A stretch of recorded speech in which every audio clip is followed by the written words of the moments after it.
अभिनव ने एक राहत की सांस ली और बोला, मैं फूल लेकर आता हूं। और अभिनव दोबारा गाड़ी की तरफ बढ़ने लगा। उसके फूल लाने के बाद वो दोनों बगीचे में दाखिल हो गए। वो काफी बड़ा बगीचा था जिसके आसपास गार्डन और बीच में एक संकरा सा रास्ता था।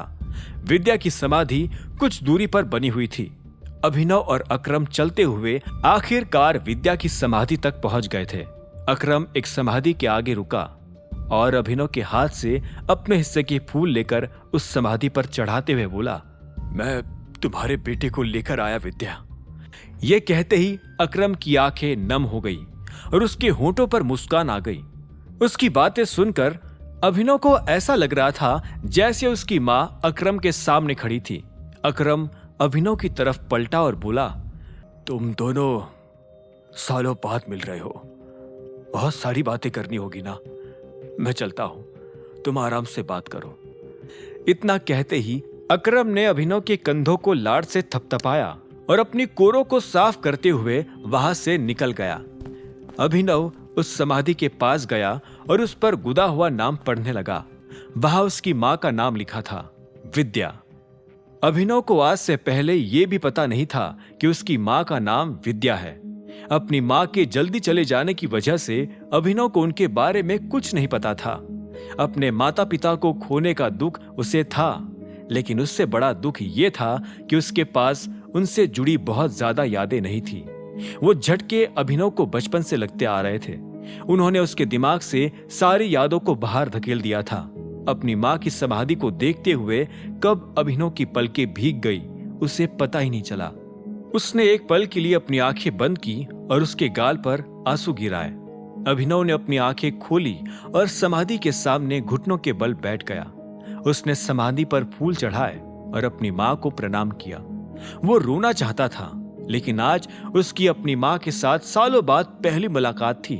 वो अपनी मां से रोते हुए कैसे मिल सकता था।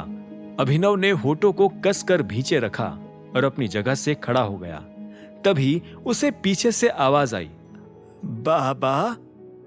वो आवाज बहुत मीठी, बहुत मुलायम थी, लेकिन अभिनव ने उसका कोई जवाब नहीं दिया। उसे लगा कि यह आवाज किसी और को लगाई गई थी। तभी वो आवाज फिर से आई, बाबा। और इससे पहले कि अभिनव पलटकर देख पाता, एक मुलायम और कांपता हुआ सा हाथ उसके कंधे पर आ गया। अभिनव ने पलटकर देखा तो पाया कि उसके सामने एक औरत खड़ी थी जिसकी उम्र 50 साल के आसपास थी। वो अभिनव को बड़े ध्यान से देख रही थी। जितनी ध्यान से वो उसे देख रही थी, उतनी ही उसकी कंफ्यूजन बढ़ती जा रही थी। उसके मुंह से तीसरी बार निकला, बाबा। और इतना कहते ही उसकी आंखें हैरानी के मारे बड़ी बड़ी हो गई। अभिनव खुद उसकी आंखों को देखकर हैरान हो गया था। वो उस औरत को नहीं जानता था। ऐसे में अभिनव ने उससे पूछा, आप कौन? अभिनव का सवाल सुनते ही उस औरत के चेहरे पर भरी पूरी मुस्कान आ गई। उसकी मुस्कान देखकर ऐसा लग रहा था जैसे वो सालों बाद मुस्कुरा रही थी। उसने अपने नर्म हाथ से अभिनव का हाथ थामा और उससे सहलाते हुए देखने लगी। अभिनव की हैरानी और ज्यादा बढ़ गई थी। यह सब क्या हो रहा था? यह औरत कौन थी और उसने अभिनव का हाथ ऐसे क्यों पकड़ा हुआ था? अभिनव के मन में ये सारे सवाल कौन दे रहे थे। कितने में उस औरत ने कहा, मेरा नाम भारती है। मैं आपकी माँ की सबसे खास मेड़ थी। मुझे कभी लगा नहीं था कि मैं आपसे दोबारा मिल पाऊंगी, उस औरत ने कहा और अभिनव का हाथ छोड़कर उसकी आंखों में देखते हुए आगे बोली, मैं यहाँ काफी सालों से आ रही हूँ। मैं हर साल इस दिन यहाँ आती हूँ, लेकिन मुझे लगा नहीं था कि मैं आपसे दोबारा मिल पाऊंगी। मुझे लगा था कि मैं अपना वादा पूरा किए बिना ही इस दुनिया से चली जाऊंगी। और इतना कहते ही भारती की आंखें भीग आई। वो सुबकने लगी थी। उसे देखकर और उसकी बातें सुनकर अभिनव का दिमाग खराब हो गया था। उसने पूछा, तुम मेरी मां की मेड़ थी, सबसे खास मेड़, बराबर? कहीं वो मेड़ तुम ही तो नहीं जो उस रात घर से भाग गई थी, जिस रात मेरी मां की मौत हुई? तुमने मारा है मेरी मां को? अभिनव के सवाल सुनकर भारती हैरान हो गई।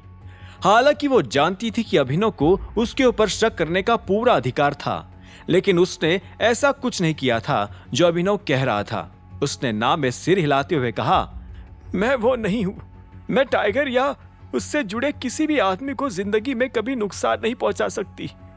उल्टा उन्होंने तो मुझसे कहा था कि मैं चली जाऊं और तब तक वापस ना आऊं जब तक आप उनके प्रोजेक्ट, उनके सपने को आगे बढ़ाने के लिए राजी ना हो जाओ। आगे की कहानी जानने के लिए देखें अगला एपिसोड सिर्फ पॉकेट एफएम के यूट्यूब चैनल पर, और द रिटर्न ऑफ टाइगर के सारे एपिसोड्स को सुनने के लिए डिस्क्रिप्शन में दी लिंक से डाउनलोड करें पॉकेट एफएम ऐप।